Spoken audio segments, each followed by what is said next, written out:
नमस्कार, मैं शांति। आप देख रहे हैं युवा शक्ति न्यूज़, हर खबर पैनी नज़र। दर्शकों, आज हम आपको रूबरू करवाएंगे वृंदावन के सिद्ध रस सिंधु गौर दास महाराज जी से। नमस्कार, युवा शक्ति के इस खास कार्यक्रम में आपका स्वागत है। बहुत बहुत बहुत आभार आपका कि आप युवा शक्ति जिस प्रकार हर वर्ष आकर के हमारे इस रथ यात्रा महोत्सव को आप अपने चैनल्स में बाकी जगह दिखाते हैं, तो जितने भी युवा हैं और युवा के अलावा जितने भी हैं इसको देख करके भगवान की तरफ, जगन्नाथ जी की तरफ आकर्षित होते हैं। इसके लिए बहुत बहुत बहुत आभार आप सबका। गुरुजी, हमारे दर्शकों को ये बताएं कि आपके इस जीवन की शुरुआत कहाँ से हुई? मेरी जीवन की शुरुआत, मैं पहले संसार में ही था, व्यापार में ही था, परंतु वृंदावन एक बार गया और वृंदावन में विशेष रूप से ब्रजवासी की और ठाकुर जी की ऐसी कृपा हुई कि फिर मुझे वृंदावन का बड़ा स्मरण होने लगा। और उसके बाद जब मैं वापस लौटा तो एक ही भाव था कि किस प्रकार वृंदावन लौटूं, और ऐसा लगा कि साक्षात वृंदावन धाम ने ही खींच लिया। और आज उन्हीं की कृपा है, धाम की कृपा है कि आज मैं वृंदावन में ही वास करता हूँ। कितने वर्ष हो गए आपको वृंदावन से जुड़े हुए? वृंदावन से जुड़े तो काफ़ी वर्ष, करीब करीब 20 वर्ष हो गए, परंतु वास जो मिला ये करीब 3-4 वर्षों से, 3-साढ़े 3 वर्षों से करीब वृंदावन का ही वास अभी मिल रहा है। हमारे राम जन्मभूमि पर तो रामलाला आ गए हैं, पधार चुके हैं, तो वृंदावन में हमारे कृष्ण जन्मभूमि पर इस बारे में आप क्या कहेंगे कि वृंदावन के बारे में आप हमारे दर्शकों को क्या कहना चाहेंगे?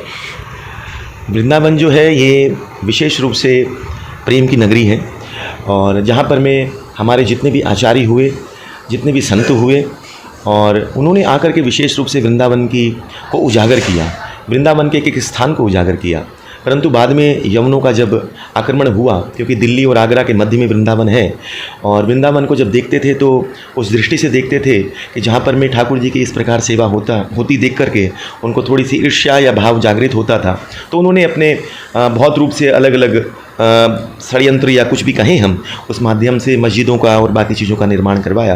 तो मैं इतना ही कहूँगा कि जिस प्रकार रामललाएँ हैं और जगत पूरा विश्व आज भगवान राम के मंदिर और भगवान राम के नाम को लेता है, उसी प्रकार कृष्ण पीछे नहीं है, कृष्ण आगे ही हैं, क्योंकि हमारे महामंत्र में भी हरे कृष्ण कृष्ण कृष्ण हरे हरे, हरे राम राम राम हरे हरे। राम आ गए हैं तो कृष्ण पीछे नहीं रहेंगे। और मुझे पूर्ण विश्वास है कि जल्दी से जल्दी मथुरा में भी कृष्ण विराजमान होकर के और जगत को इस मथुरा नगरी और वृंदावन नगरी का भी पता चलेगा। जैसा कि आपने कहा वृंदावन प्रेम की नगरी है, तो हमारे दर्शकों को थोड़ा समझाएं कि अपने जीवन में प्रेम का क्या महत्व है? प्रेम का पूर्ण महत्व है। जिस प्रकार हम देखते हैं वृंदावन में राधा कृष्ण, जिसको हम प्रेम से ब्रजवासी हमारी लाडली जो कहते हैं, स्वामिनी जो कहते हैं, उन्हीं की नगरी है। जिस प्रकार आज हम अलग अलग राष्ट्र में जाते हैं तो वहाँ पर में किसी जगह किसी के कोई वहाँ का सीएम होता है, कोई सीएम होता है, और वहाँ पर उसका राज्य चलता है। उस प्रकार वृंदावन में जो राज्य है, जो अधीश्वरी है, राशेश्वरी है, वो साक्षात राधिका का ही राज्य है। वृंदावन में ठाकुर जी का राज्य नहीं है, वृंदावन में राधिका का राज्य है।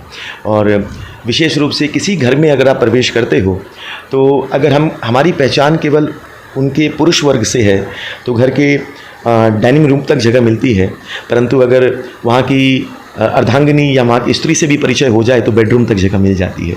उसी प्रकार वृंदावन में जहाँ ठाकुर जी का निज घर है और उस घर में अगर प्रवेश करना हो तो बिना स्वामिनी की कृपा से नहीं होता है। और ये प्रेम जो प्रिया प्रीतम जो राधा कृष्ण ने दिखाया, हम चाहते हैं कि हर गृहस्थ में, हर परिवार में ठाकुर जी अपनी स्वामिनी के संग विराजमान होकर के हर स्थान को, हर घर को प्रेम नगरी के रूप में परिणित करें। जी। आज रथ यात्रा का पावन उत्सव है, इस बारे में क्या कहेंगे? और एक्टिव एकर्स में ये एक भव्य आयोजन किया गया है, इस बारे में आपका क्या कहना है? मैं इतना ही कहूँगा कि ये विशेष रूप से जगन्नाथ जी की बहुत कृपा है, क्योंकि रथ यात्रा महोत्सव होना दुर्लभ है। शास्त्र कहते हैं कि जगन्नाथ रथ यात्रा अगर हो रही हो तो मात्र अगर कोई खाली विचार मात्र कर ले कि मैं इस रथ यात्रा को देखूं, तो शास्त्र बोलते हैं उसका उद्धार हो जाता है। तो सोचिए, खाली सोचने मात्र से उद्धार हो जाए तो कोई नीचे उतर के दर्शन कर ले, उसकी क्या दशा होगी। अगर कोई रथ की रस्सी को पकड़ ले तो उसकी क्या दशा होगी। और यहाँ पर में तो ठाकुर जी ने, जगन्नाथ जी ने इतनी कृपा करी कि हर वर्ष विगत कई वर्षों से यहाँ पर रथ यात्रा हो रही है।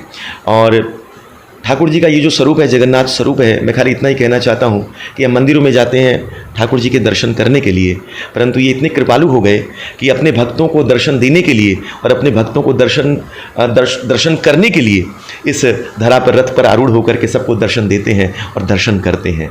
ये कृपालु ठाकुर और कोई नहीं हुए, केवल हमारे जगन्नाथ हुए। तो हम भी केवल इसी उत्साह से, इसी उत्सर्ग से, इसी आनंद से इस रथ यात्रा को मनाते हैं कि जगत को जगन्नाथ का दर्शन प्राप्त हो और जगत भी जितने भी जीव हैं वो दर्शन करके परम लाभ को प्राप्त करें। अच्छा, मैं जानती हूँ आपका एक राधा रमन लालजू सेवा ट्रस्ट या सेवा परिवार कह सकते हैं, तो ये जो है तो ये किस तरह के कार्य करते हैं? हम वृंदावन और अन्य अन्य स्थानों पर, जैसे हमारा आश्रम भी अभी वृंदावन में निर्माण हो रहा है और ठाकुर जी की बहुत कृपा है और इसके पीछे भी बड़ी लंबी कथा है। किस प्रकार स्वामिनी ने अपनी कृपा दिखा करके हमको बड़ी जगह दिलवाई। हम छोटा सा आश्रम सोच रहे थे, पर उन्हीं की कृपा है और उन्हीं का ही आश्रय है कि आज ये आश्रम तैयार होता है। इसलिए हमने आश्रम का नाम भी गुरु गौरांग आश्रय रखा है।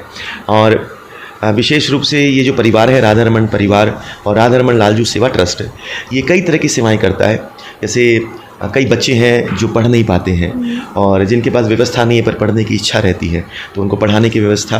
इसके बाद वृद्धाओं के लिए जो जो आवश्यकताएं होती हैं उनको पूर्ति करते हैं। और इसके अलावा जहाँ जहाँ पर में जिसकी जो आवश्यकता है, हम इसी प्रकार दान नहीं देते कि जहाँ पर में कुछ भी लेकर के हमने दान दे दिया। हम जगह जगह जा कर के जहाँ पर में लगता है कि वहाँ पर में उस वस्तु की नीड है, ये परिवार उसको पूर्ण करता है, खुद पहुँचता है और पहुँच करके सारी व्यवस्थाओं को करने का प्रयास करता है। अभी कुछ समय पहले ही वृंदावन में कुछ संतों की कुछ झोपड़ी है, कुछ उनको रहने के लिए व्यवस्था में थोड़ी तकलीफ़ हो रही थी, तो विशेष रूप से राधा रमन परिवार ने ही, ट्रस्ट ने ही उनके लिए थोड़ी व्यवस्था। ये मैं कहने का उचित नहीं लगता हूँ, औचित्य भी नहीं लगता है कि मैं इस बात को जगत के सामने कहूँ, पर इसलिए कहने का प्रयास करता हूँ कि लोग हर तरह से ठाकुर जी के और भक्तों की, संतों की और जो ज़रूरत है उनकी सेवा करने का प्रयास करें। मेरा ऐसा किसी माध्यम से ये नहीं है कि मैं ट्रस्ट का या राधा रमन परिवार के भक्तों का या जो से जुड़े हैं उनको ग्लोरीफाई करूँ या उनका गुणगान करूँ। बस लक्ष्य केवल मात्र इतना है कि जितने भी हैं और भी लोग जुड़ें और जुड़ करके ठाकुर जी की, उनके भक्तों की और ज़रूरतमंदों की सेवा करें। एक आखिरी सवाल, आज रथ यात्रा के इस पावन दिन पर युवा शक्ति के माध्यम से आप हमारे दर्शकों को क्या मार्गदर्शन दर्शाना चाहेंगे? मैं खाली इतना ही कहना चाहता हूँ कि ये संसार में अगर हम सच में सुख चाहते हैं, सच में आनंद चाहते हैं, क्योंकि जितने भी जीव हैं इस संसार में खाली एक ही चीज़ चाहते हैं कि शांति मिले, सुख मिले, और पूरा विश्व आज इसके लिए प्रयास कर रहा है। केवल एक ही प्रयास है कि हर घर में, हर जीव के अंदर में आनंद की प्राप्ति हो जाए। पर सत्य कहता हूँ, आनंद केवल एक ही है, नंद के आनंद भयो जय कन्हैया लाल की। अगर वही आनंद का स्वरूप ही जगन्नाथ के रूप में व्याप्त है और अगर इस जगन्नाथ को ही अपने घर पर हम विराजमान कर लें, अपने हृदय पर विराजमान कर लें। रथ खींचने का अर्थ ये नहीं है कि हम उस रथ को खींच करके कहीं लेकर के जाते हैं। रथ खींचने का अर्थ विशेष रूप से यही होता है कि उस रथ को खींच करके अपने हृदय रूपी गुंडीचा के अंदर हम स्थापित कर लें और जगन्नाथ से प्रार्थना करें, यही जगन्नाथ जिस प्रकार पूरी धाम में मंदिर में आप विराजमान हो, उसी प्रकार हमारे हृदय में विराजमान हो। और अगर ये ठाकुर जी विराजमान हो गए तो हर जगह शांति, हर जगह प्रेम व्याप्त होगा। और मेरा यही विशेष लक्ष्य है कि सब भगवान से, ठाकुर जी से जुड़ें और जुड़ करके इस विश्व में भी शांति मिलेगी और आनंद की प्राप्ति खुद को भी होगी। बहुत बहुत धन्यवाद आपका, बहुत बहुत धन्यवाद। तो दर्शकों, देखा आपने कि किस तरह गुरुजी ने हमें प्रेम का महत्व सिखाया। इसी तरह से आप भी अपने जीवन में आनंद रखिए, अपने जीवन में प्रेम भरकर रखिए, किसी के लिए कोई भी हिंसा मत रखिए। तो इसी तरह से आपको आगे भी करवाऊंगी और सिद्ध महाराजों से रूबरू। तब तक के लिए आज दीजिए इजाज़त, नमस्कार। अपने इलाके की खबरों को जानने के लिए युवा शक्ति चैनल को सब्सक्राइब करें।